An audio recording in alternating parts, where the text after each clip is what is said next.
क्या बचपन में आपने कभी नकल की है? क्या आपको लगता है कि नकल बस बच्चों का काम है?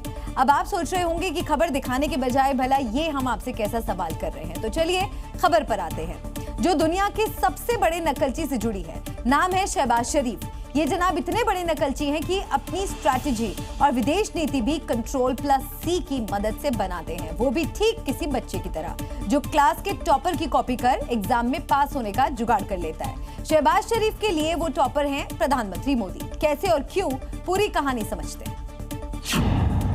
विदेश में डेलीगेशन भेजना कॉपी कर लिया, सैनिकों से मिलने जाना कॉपी कर लिया, यानी कॉपी करने में मियां इतने माहिर हैं कि पहचान पाना मुश्किल हो जाए।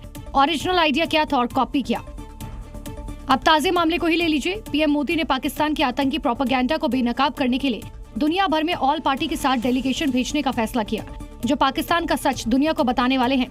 अभी डेलीगेशन रवाना भी नहीं हुआ कि पाकिस्तान के पीएम ने इस आइडिया को भी कॉपी कर लिया और फौरन बिलावल भुट्टो की अगुवाई में डेलीगेशन विदेश भेजने का ऐलान कर दिया।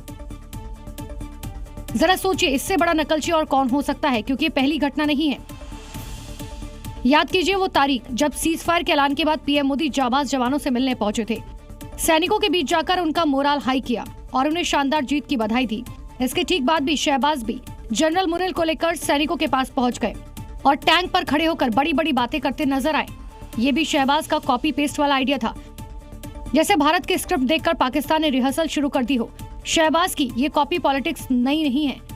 कहना गलत नहीं होगा कि पाकिस्तान की राजनीति में अब इनोवेशन नहीं, इमिटेशन का दौर चल रहा है और उसके पीएम बन गए हैं शहबाज Ctrl+C शरीफ। जब देश की सीमाओं पर संकट मंडरा रहा हो और अंतर्राष्ट्रीय मंचों पर भारत को मजबूती से अपनी बात रखनी हो, तब जरूरी होता है कि सारे राजनीतिक दल एक स्वर में बोले। लेकिन कांग्रेस जब देश को एकजुटता की जरूरत है, वो सियासत कर रही है।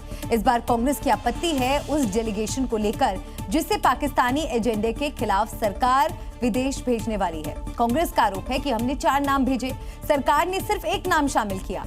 अब सवाल यह है कि कैसे चुना गया? क्या ये जरूरी है या फिर अंतर्राष्ट्रीय मंच पर पाकिस्तानी एजेंडे को बेनकाब करना जरूरी है? जाहिर सी बात है कि कांग्रेस के पास दोनों सवालों के जवाब है, लेकिन जवाब दे दिया तो सियासत कैसे करेंगे? इसके लिए कांग्रेस नेता डेलीगेशन सिलेक्शन की क्रोनोलॉजी समझा रखे हैं।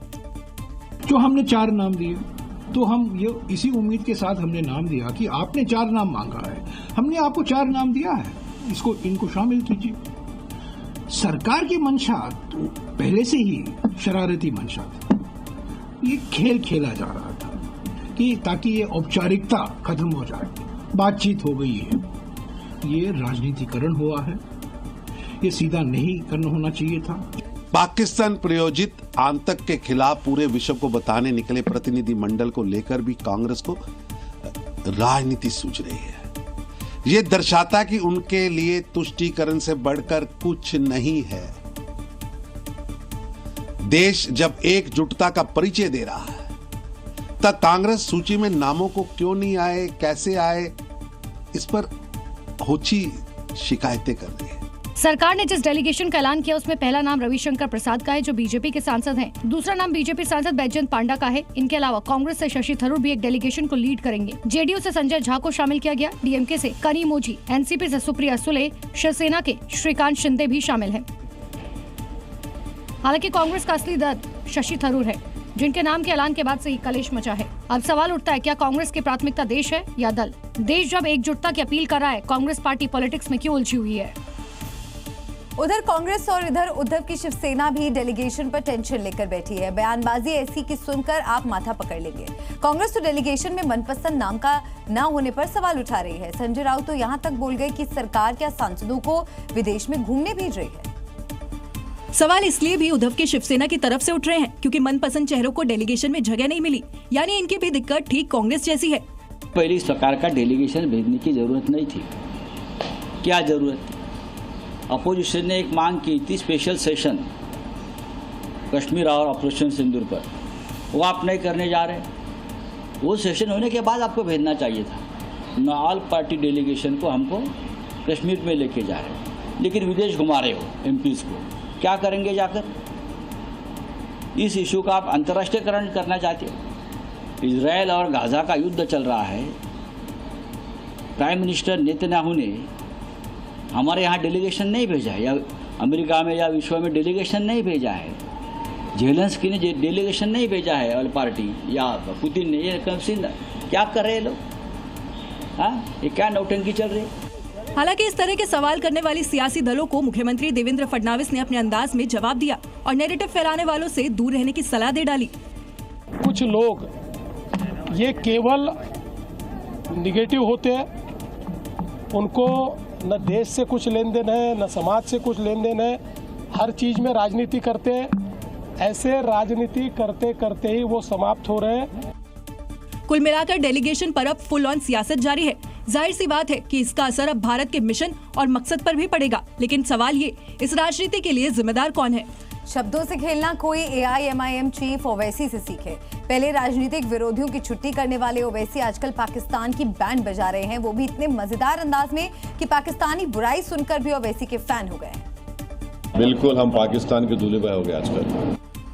सुना आपने, पाकिस्तान के राष्ट्रीय दूल्हा हैं हमारे भाईजान, वो भी पाकिस्तान की दुम दबाने के बाद और शहबाज की बैंड बजाने के बाद। सुनिए ओवैसी ने किस तरह शब्दों के तीर पाकिस्तान पर चलाए।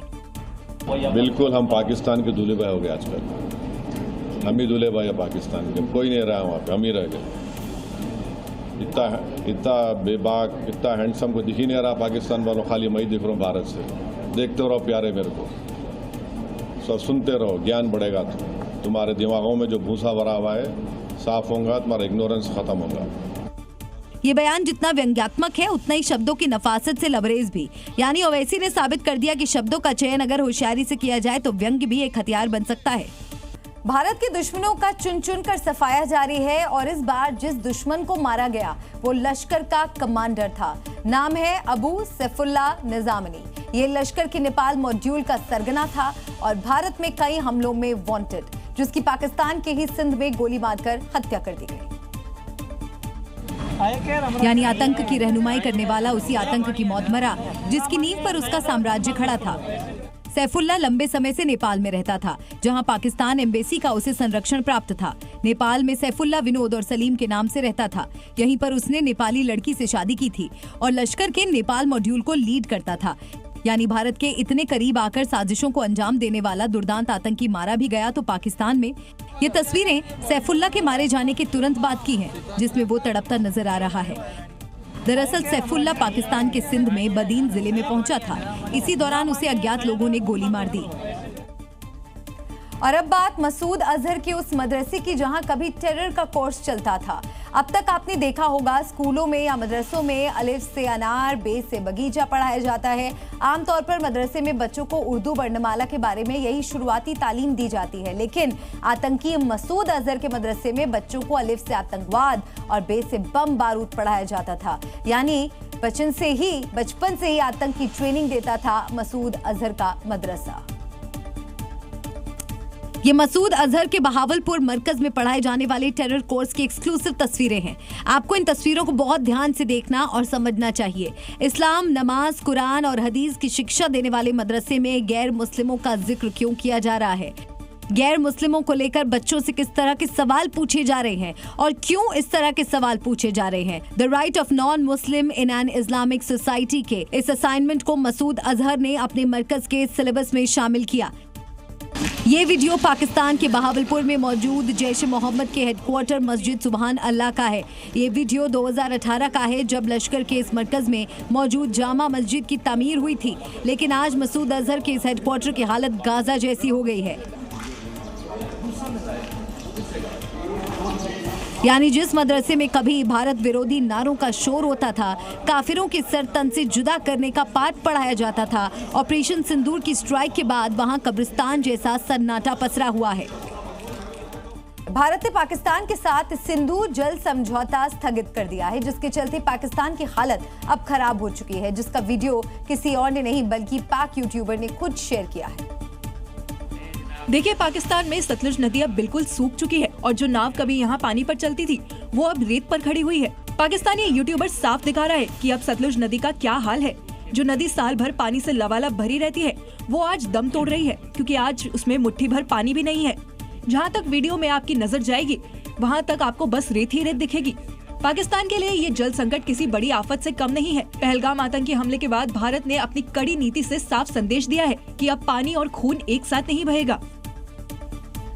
ऑपरेशन सिंदूर के बाद भारतीय नौसेना समुद्र में डटी हुई है और इस बीच इंडियन नेवी ने शौर्य का एक और वीडियो शेयर किया है। वीडियो की शुरुआत रामधारी सिंह दिनकर की कविता की लाइनों से होती है। साहस, कर्तव्य के साथ देश के दुश्मनों को तबाह करने के लिए भारतीय नौसेना हमेशा तैयार है। वीडियो जारी कर नौसेना ने साफ संदेश दिया है कि अगर पाकिस्तान ने कोई नापाक हरकत की तो क्या अंजाम होगा। भारत की ये वो समुद्र शक्ति है जो पलक झपकते ही दुश्मन देश को तबाह रखने की क्षमता रखती है। सीज फायर भले ही हुआ हो, लेकिन भारतीय सेना अपने मोर्चे पर तैनात है और अगर पाकिस्तान ने फिर से नापाक हरकत की तो क्या अंजाम होगा वो खुद सोच ले। और अब आपको बता दें कि 10 मई को भारत और पाकिस्तान के बीच सीज फायर का ऐलान हुआ, लेकिन उसके कुछ घंटों बाद ही पाकिस्तान ने सीज फायर का उल्लंघन भी किया। भारतीय सेना ने एक वीडियो जारी कर पाकिस्तान को ऑपरेशन सिंदूर की पिक्चर दिखाई। इस वीडियो में दिखाया गया कि भारत ने कैसे पाकिस्तान में आतंकियों के अड्डों और पाक आर्मी के पोस्टों को उड़ाया, मिट्टी में मिला दिया। इस 54 सेकंड के वीडियो की शुरुआत पश्चिमी कमांड के लोगों से होती है, जिसके बाद कुछ सैनिक अटैक मोड में नजर आते हैं। ये शुरुआत पहलगाम आतंकवादी हमले से हुई। गुस्सा नहीं, लावा था। दिमाग में बस एक ही बात, अब की बार सबक ऐसा सिखाएंगे कि इनकी पीढ़ियां याद रखेंगी। ये बदले की भावना नहीं, ये न्याय था। यकीन मानिए, भारत की कार्रवाई पाकिस्तान की कई पीढ़ियां तक याद रखेगी। खैर, भारत ने अपना बदला लिया, सीज फायर हुआ, लेकिन पाकिस्तानी आर्मी फिर भी नहीं मानी और फिर सेना ने जो बदला लिया वो भी देख लीजिए।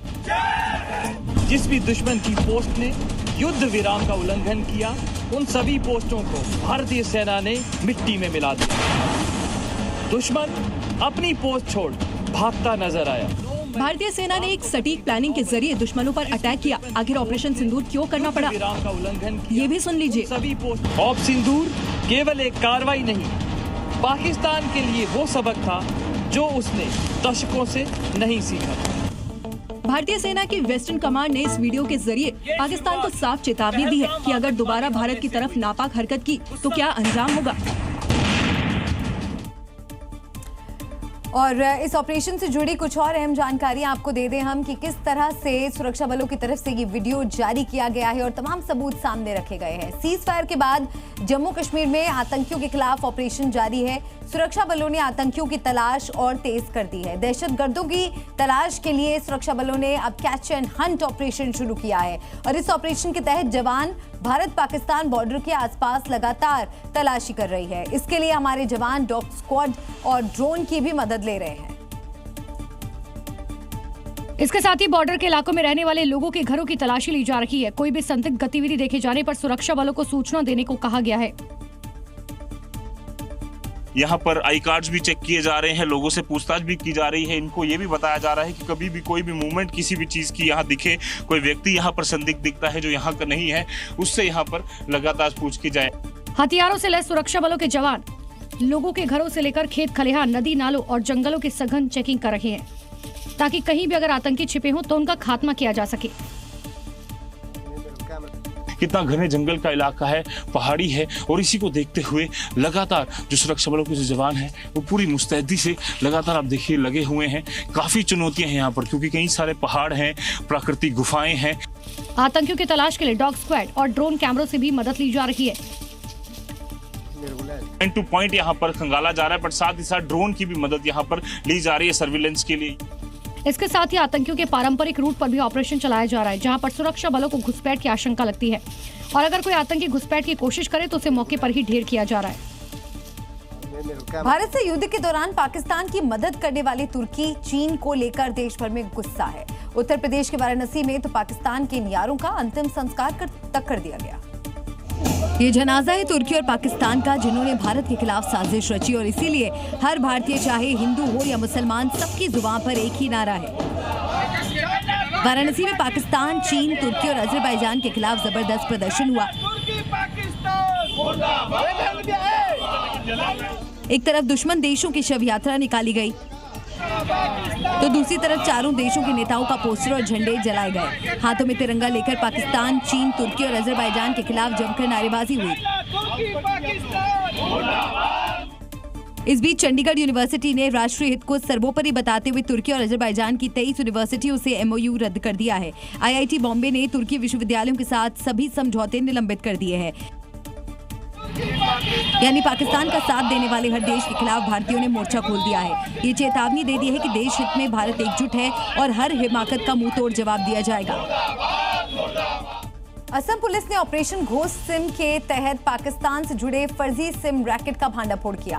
पुलिस ने इस मामले में 7 आरोपियों को गिरफ्तार किया है। इनके पास से बड़ी संख्या में फर्जी सिम कार्ड बरामद हुए हैं। जांच से पता चला कि फर्जी सिम कार्ड का इस्तेमाल व्हाट्सएप अकाउंट बनाने के लिए किया जा रहा था। इतना ही नहीं, ये शातिर पाकिस्तान में बैठे लोगों को भारतीय मोबाइल नंबरों के OTP भेजकर व्हाट्सएप अकाउंट बनवाने में मदद कर रहे थे। 16 मई को पुलिस टीमों ने 5 जिलों में एक साथ छापेमारी की और 7 आरोपियों को गिरफ्तार किया।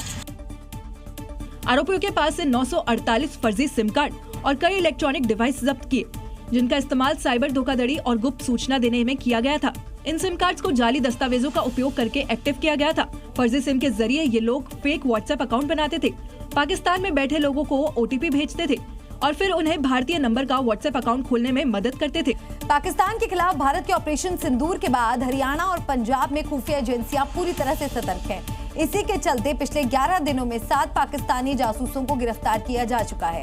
इनमें से 3 जासूसों को पंजाब से और 4 जासूस हरियाणा से गिरफ्तार किए गए हैं। पाकिस्तानी जासूसों की गिरफ्तारी का ये सिलसिला 8 मई से शुरू हुआ। कदम की दूरी। हिसार की यूट्यूबर ज्योति मल्होत्रा का नाम इस सिलसिले में सबसे ज्यादा सुर्खियों में रहा। पकड़े गए 7 पाकिस्तानी जासूसों में ज्योति मल्होत्रा नंबर 1 पर है। ज्योति मल्होत्रा पिछले कई दिनों से खुफिया एजेंसी की रडार पर थी। सबूत जुटाने के बाद उसे 17 मई 2025 को हिसार से गिरफ्तार किया गया। आरोप है कि ज्योति मल्होत्रा पाकिस्तान हाई कमीशन के अधिकारी दानिश के संपर्क में थी। इससे पहले पंजाब से 2 जासूस गजाला और यमीन मोहम्मद पकड़े गए। पंजाब की मलेरकोटला पुलिस ने इन दोनों को गिरफ्तार किया। ये दोनों भी ISI के लिए काम करते थे। हरियाणा के पानीपत से 14 मई को पाकिस्तानी जासूस नोमान इलाही को पकड़ा गया। आरोपी नोमान यूपी के कैराना का रहने वाला है। आरोप है कि वो पाकिस्तान को संवेदनशील जानकारियां भेजता था। नोमान इलाही के बाद हरियाणा के कैथल से एक और जासूस देवेंद्र सिंह को गिरफ्तार किया गया। देवेंद्र ने ऑपरेशन सिंदूर से जुड़ी जानकारी समेत सेना की गोपनीय सूचनाएं पाकिस्तान भेजी। सुरक्षा एजेंसियों ने हरियाणा के नूह से पाकिस्तान के लिए जासूसी करने वाले अरमान को गिरफ्तार किया। आरोपी अरमान व्हाट्सएप से सेना की गतिविधियों की जानकारी पाकिस्तान भेजता था। पंजाब के भटिंडा से एक और पाकिस्तानी जासूस रकीब को पकड़ा गया। आरोपी रकीब हरिद्वार जिले के लक्सर का रहने वाला है। वो भटिंडा आर्मी कैंट में दर्जी का काम करता था और खुफिया जानकारी पाकिस्तान भेजता था। फिलहाल सुरक्षा एजेंसी इन सभी पाकिस्तानी जासूसों से पूछताछ कर रही है और ये पता लगाने की कोशिश करे कि देश में अभी और कितने गद्दार छिपे हैं। पाकिस्तान के लिए जासूसी के आरोप में गिरफ्तार यूट्यूबर ज्योति मल्होत्रा की कहानी के कुल 7 किरदार है और पूरी कहानी इन्हीं के इर्द गिर्द घूमती है। इन गद्दारों की मिलीभगत से ही पाकिस्तान तक खुफिया जानकारियां पहुंची, लेकिन अब देश के ये गद्दार गिरफ्त में हैं। हम आपको जासूसी कनेक्शन की जांच की पूरी इनसाइड स्टोरी बताते हैं। पाकिस्तानी जासूस यूट्यूबर ज्योति मल्होत्रा से हरियाणा पुलिस के साथ साथ मिलिट्री इंटेलिजेंस और इंटेलिजेंस ब्यूरो की टीमें बारी बारी से पूछताछ करेगी। ज्योति मल्होत्रा के मोबाइल और बरामद इलेक्ट्रॉनिक गैजेट्स फॉरेंसिक जांच के लिए भेजे गए हैं। हरियाणा पुलिस ज्योति मल्होत्रा के मोबाइल में सेव कई पाकिस्तानी नंबरों को डिकोड करने में जुटी है। सुरक्षा एजेंसियां ज्योति मल्होत्रा की ट्रैवल हिस्ट्री भी खंगाल रही है। जांच एजेंसियां ये पता लगाने की कोशिश कर रही है कि वर्ष 2023 से वर्ष 2025 तक उसने किन किन राज्यों का टूर किया। 2023 से 2025 तक 8 देशों की ट्रैवल हिस्ट्री खंगाली जा रही है। ज्योति मल्होत्रा के बैंक खातों की भी जांच की जाएगी। पाकिस्तान में मौजूद संदिग्धों की जानकारी जुटाई जाएगी। ज्योति पाकिस्तान में किस किस से मिली ये भी पता लगाया जाएगा। खुफिया जानकारी दानिश तक पहुंचाने में ज्योति के और कौन मददगार है, आरोपियों के पास पैसा कैसे पहुंचा, यानी मनी ट्रेल की जांच भी होगी। सुरक्षा एजेंसियां ये भी पता लगा रही है कि क्या गिरफ्तार सभी आरोपी एक दूसरे से जुड़े थे या सबको अलग अलग वक्त में जासूसी के लिए ट्रैक किया।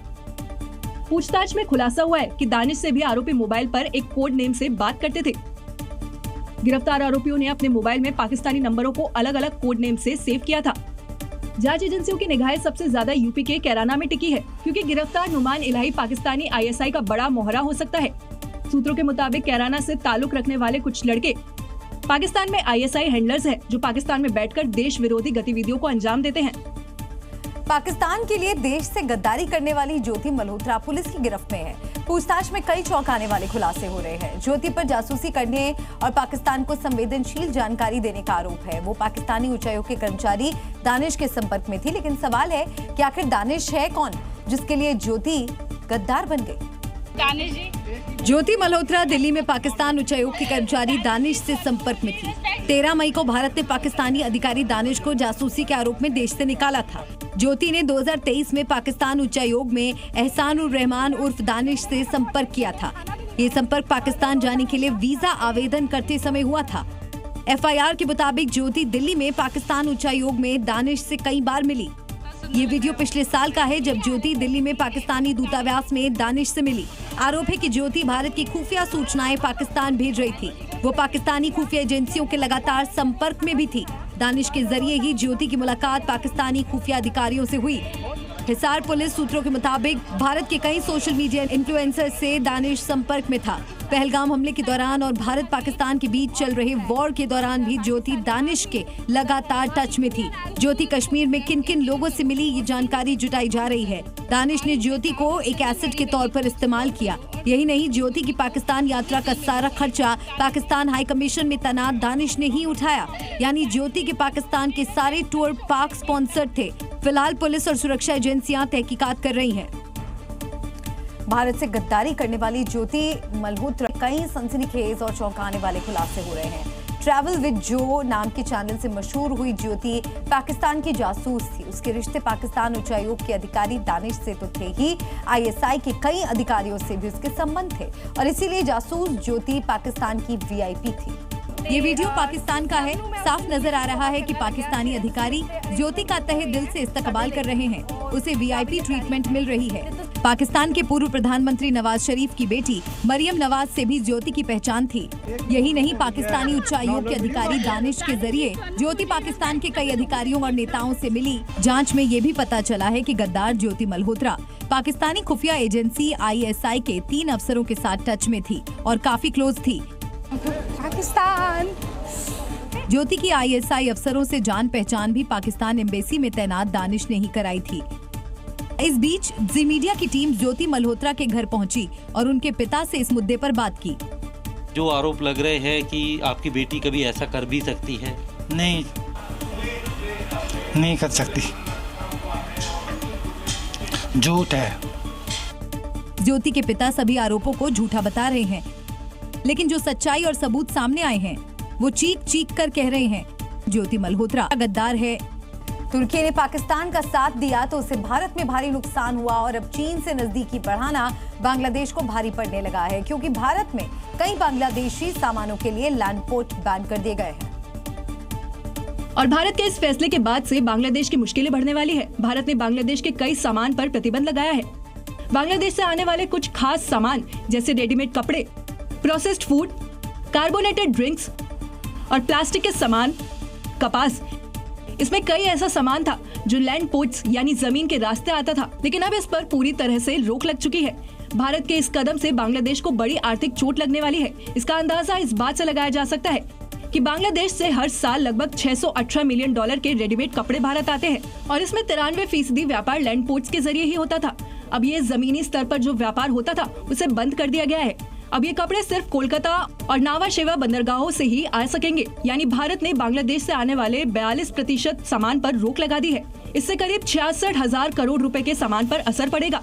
अगर भारत की सख्ती इसी तरह रही तो बांग्लादेश भी पाकिस्तान की तरह गर्त में चला जाएगा और भूखे मरने की नौबत आ सकती है।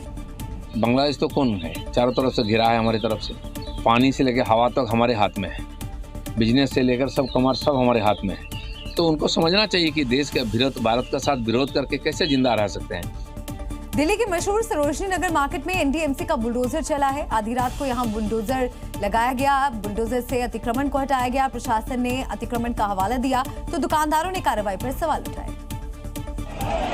रात के अंधेरे में अचानक न्यू दिल्ली नगर पालिका परिषद ने सैकड़ों पुलिस वालों और 3 JCB मशीनों के साथ मार्केट पे हुए अतिक्रमण पर धावा बोल दिया। भारी पुलिस बल की मौजूदगी में बुलडोजर से दुकानों के बाहर अतिक्रमण हुए इस हिस्से को तोड़ना शुरू कर दिया। दुकानदार अपनी दुकानों को बचाने के लिए मौके पर पहुंचे। इस दौरान पुलिस और दुकानदारों के बीच तीखी बहस भी देखने को मिली। दुकानदारों का आरोप है कि बिना किसी पूर्व सूचना के वैध दुकानों को भी नुकसान पहुंचाया गया। करीब 500 दुकानों में तोड़फोड़ की गई। कम से कम 500 दुकानों के अंदर इन्होंने तोड़फोड़ करी और हम लोग ऑथोराइज हैं, लाइसेंस फीस देते हैं, किराया देते हैं दुकानों का, इनकम टैक्स देते हैं। एनडीएमसी की इस कार्रवाई में कई वैध दुकानों को भी नुकसान पहुंचा है। अब व्यापारी परेशान है। सरोजनी नगर दिल्ली की सबसे मशहूर और सबसे बड़ी मार्केट है। शनिवार रविवार को यहाँ बहुत भीड़ देखने को मिलती है, लेकिन एनडीएमसी की कार्रवाई के चलते बाजार में सन्नाटा पसरा रहा। क्या यूपी में सपा सरकार में कटिया डालकर बिजली चोरी होती थी? ये सवाल अब हर किसी की जुबान पर है, क्योंकि बदायूं सांसद और शिवपाल यादव के बेटे आदित्य यादव ने खुले मन से ऐसा ही खुलासा किया है। आप लोगों ने कनेक्शन कराया तो ठीक, कनेक्शन नहीं कराया तो भी आप लोग कटिया पर बिजली चलाते थे। इन्हें तो आपने पहचान ही लिया होगा, और क्या कहा वो भी सुन लिया। मतलब आदित्य यादव खुद ही कबूल रहे हैं कि जब यूपी में सपा की सरकार थी तो बिजली कनेक्शन लिया तो ठीक, नहीं तो कटिया डालकर यानी लोग चोरी से बिजली जलाते थे। आदित्य यादव यही नहीं रुके, उन्होंने ये भी बता दिया कि सपा राज में बिजली विभाग के कर्मचारी और अधिकारी हिम्मत से खाली थे और वो कटिया डालकर बिजली जलाने वालों पर कार्रवाई तक नहीं करते थे। बिजली विभाग के अधिकारी की हिम्मत नहीं होती थी कि गांव की तरफ आंख उठा के भी देख ले। आदित्य यादव के बयान ने साफ कर दिया कि सपा शासनकाल में बिजली चोरी आम बात नहीं थी। आज जब योगी सरकार में प्रदेश विकास की नई राह पर है, तब ऐसे बयान ये बताते हैं कि पिछली सरकार ने प्रदेश को किस गंदे दलदल में धकेला था, जिसकी बानगी इस बात से ही लगाई जा सकती है कि बदायूं का पड़ोसी जिला संभल है। बिजली विभाग की रिपोर्ट के मुताबिक इस साल संभल में सबसे ज्यादा बिजली चोरी पकड़ी गई थी। टैटू बनवाने का चलन इन दिनों जोरों पर है। ज्यादातर लोग अपने शरीर पर कोई न कोई टैटू बनवा लेते हैं, लेकिन देवबंद के मौलाना कारी इसहाक गोरा ने इसे इस्लाम के खिलाफ बताया। कुछ लड़के और लड़कियों को देखा जा रहा है और इसका चलन तेजी से बढ़ता जा रहा है कि वो अपने जिस्म पर टैटू गुदवाते हुए नजर आ रहे हैं। मौलाना साहब के मुताबिक मुस्लिम लड़के लड़कियां जो टैटू बनवा लेते हैं, उसकी इजाजत इस्लाम और शरीयत कतई नहीं देता। मौलाना कारी इसहाक गोरा ने कहा कि इसे रोकने की जरूरत है, यानी टैटू पर भी मौलाना का फतवा आ गया। अगर हम मुसलमान हैं तो हमें ये बात याद रख लेनी चाहिए कि मजहब इस्लाम इसकी इजाजत नहीं देता कि कोई भी मुस्लिम लड़का या लड़की जिस्म पर टैटू गुदवाए। मौलाना साहब के मुताबिक टैटू बनवाना शरीर की बनावट में बदलाव करना है और उन्होंने मुस्लिम युवक युवतियों से अपील करते हुए ऐसा नहीं करने के लिए कहा। इतना ही नहीं, मौलाना साहब ने उन लोगों को भी सलाह दी जो पहले ही टैटू बनवा चुके हैं। अगर किसी ने ये गुदवा रखा है तो उसको फौरन रिमूव करवाना चाहिए, और अगर वो इरादा रखता है तो उसे तौबा करनी चाहिए। उत्तर प्रदेश के गोंडा में एक अवैध मदरसे पर कानून का ताला लग गया। बिना मान्यता के चल रहे मदरसे के खिलाफ जिला अल्पसंख्यक कल्याण विभाग ने सख्त कार्रवाई की और तत्काल प्रभाव से मदरसे को सील कर दिया। जमुनियाबाग के विश्वनाग में संचालित हो रहा ये मदरसा बिना मान्यता के चल रहा था। मदरसे के संचालन को लेकर शिकायत की गई थी। सपा जिला अध्यक्ष अरशद हुसैन ने आरोप लगाया था कि मदरसे का अनियमित रूप से संचालन किया जा रहा है और यहाँ पढ़ रहे 250 छात्रा में से 150 छात्रा मदरसे में ही रहते हैं, जिनकी देखभाल करने वाला कोई नहीं है। इसके बाद जिला अल्पसंख्यक कल्याण विभाग ने जांच कराई तो आरोपों को सही पाया गया, जिसके बाद तत्काल प्रभाव से मदरसे को सील कर दिया गया। यही नहीं, मदरसे के प्रबंधक मोहम्मद इकरार अहमद को नोटिस भी जारी किया गया है। मेरठ वाली मुस्कान को अभी भूले भी नहीं थे कि यूपी के गाजियाबाद में एक और कातिल मुस्कान ने सनसनी फैला दी। फर्क सिर्फ इतना था कि इस बार बेवफा बीवी ने ना मुस्कुराकर मारा, ना छिपकर, बल्कि पूरे प्लान के साथ अपने प्रेमी को मोहरा बनाकर पति को मौत की नींद सुला दिया। पुलिस के मुताबिक ये कोई गुस्से में की गई हत्या नहीं थी, बल्कि ये एक पूरी तरह स्क्रिप्टेड मर्डर मिस्ट्री है, जिसका क्लाइमैक्स इतना खौफनाक है कि पुलिस के भी होश उड़ गए। 4 मई की शाम गाजियाबाद पुलिस को एक लाश पड़ी होने की खबर मिली। पुलिस ने तफ्तीश की तो मृतक की पहचान संजय के रूप में हुई, लेकिन इसी दौरान एक और सच पता चला। जांच के दौरान पता चला कि मृतक की पत्नी प्रियंका के रिंकू नाम के शख्स से अवैध संबंध है। रिंकू जिस मालिक की कार चलाता था, उसी घर में प्रियंका हाउस कीपिंग का काम करती थी। यानी इश्क में डूबे रिंकू और प्रियंका बस संजय को रास्ते से हटाने का प्लान कर रहे थे, लेकिन कोशिश ये थी कि शक किसी को ना हो। लिहाजा संजय की 4 दिन पहले किसी से लड़ाई हुई तो रिंकू को लगा अब मर्डर किया तो शक लड़ाई करने वाले पर जाएगा। रिंकू ने शराब पीने के बहाने संजय को मिलने बुलाया, फिर सर पर बोतल मारकर मर्डर कर दिया। इस पूरे खेल में संजय की बीवी प्रियंका भी बराबर शामिल रही, क्योंकि उसकी नजर संजय की सरकारी नौकरी पर थी। लेकिन प्लान सफल होता इससे पहले पुलिस कातिलों तक पहुंच गई, और जिस तरह मेरठ के साहिल मुस्कान सलाखों के पीछे पहुंचे, ठीक उसी तरह गाजियाबाद के मुस्कान यानी प्रियंका भी अब गिरफ्तार हो चुकी है। और अब बात आपके काम की। रिजर्व बैंक ऑफ इंडिया 20 रुपए के नए नोट जारी करने जा रहा है। इन नए नोट पर गवर्नर संजय मेहरोत्रा के हस्ताक्षर होंगे। हालांकि नए नोट की डिजाइन और सिक्योरिटी फीचर में कोई बदलाव नहीं किया गया है, यानी ये नोट पुराने न्यू सीरीज के जैसे ही होंगे और पुराने नोट भी पहले की तरह वैलिड रहेंगे। दरअसल नए नोट जारी करना आरबीआई की एक सामान्य प्रक्रिया है। आमतौर पर जब भी कोई नया गवर्नर बनता है तो उनके कार्यकाल में एक या इससे अधिक तरह के नए नोट जारी करने की परंपरा रही है। 20 रुपए का जो नोट जारी होगा वो भी इसी कड़ी का एक हिस्सा है। हैदराबाद में आग का तांडव देखने को मिला और जब जब चारमीनार के पास मौजूद बिल्डिंग में आग लगी, देखते ही देखते आग ने पूरी इमारत को अपनी आगोश में ले लिया, जिसके बाद वहां चीख पुकार मच गई। फायर ब्रिगेड की 11 गाड़ियां मौके पर पहुंची, लेकिन आग की विकराल लपटों के चलते उसे आग बुझाने में करीब 2 घंटे तक मशक्कत करनी पड़ी। बताया जा रहा है कि घटना के वक्त इमारत में 30 से ज्यादा लोग मौजूद थे। इनमें से 15 से ज्यादा लोगों को रेस्क्यू किया गया। हादसे में करीब 17 लोगों की मौत हो चुकी है, जिनमें 5 बच्चे भी शामिल हैं। And immediately police department and fire tenders have rushed and they have extinguished the fire. So far 17 people they were shifted, most of them were in unconscious state and as of now the report is that 8 of them were brought dead in the hospital. आग लगने की वजह short circuit बताई जा रही है, लेकिन अभी इसकी जांच की जा रही है। हादसे में कितनी संपत्ति का नुकसान हुआ है इसका आंकलन भी किया जा रहा है। फायर डिपार्टमेंट के मुताबिक सुबह 6:16 पर आग लगने की सूचना मिली, जिसके बाद टीम मौके पर पहुंची और बचाव कार्य शुरू किया। कई लोग बेहोश हालत में मिले और उन्हें अस्पताल में भर्ती कराया गया है। इमारत 3 मंजिला थी। ग्राउंड फ्लोर में आग लगी और मरने वाले सभी लोग इसी मंजिल पर रहते थे। हैदराबाद में आग का तांडव देखने को मिला और चारमीनार के पास मौजूद बिल्डिंग में आग लग गई, जिसकी तस्वीरें हमने आपको दिखाई। पूरी इमारत किस तरह से देखिए इसकी आगोश में आ गई। इसके बाद वहां पर चीख पुकार मच गई। तो यूपी में ताबड़तोड़ एनकाउंटर के बाद भी अपराधियों के हौसले बुलंद हैं। ताजा मामला जौनपुर जिले का है, जहां गौ तस्करों ने चेकिंग के दौरान एक सिपाही को कुचलकर मार डाला और मौके से भाग निकले। हालांकि कुछ ही देर बाद बदमाशों को पुलिस ने घेर लिया और एक बदमाश की यमराज से मुलाकात करा दी, जबकि 2 बदमाशों के पैर में गोली लगी है। लेकिन सवाल यही, आखिर पशु तस्करों में इतनी हिम्मत कहां से आई कि पुलिस वाले को ही कुचलकर मार डाला। घटना का ये खौफनाक मंजर सीसीटीवी में कैद है, जिसे देख किसी की भी रूह कांप उठेगी। तस्वीरों में दिख रहा है कि सिपाही चेकिंग के लिए खड़ा है, तभी पिकअप सवार तस्कर उसे टक्कर मार देते हैं और रौंदते हुए निकल जाते हैं। इधर घटना की सूचना पर एसओजी टीम और आसपास के थानों की पुलिस तस्करों की तलाश में जुट गई।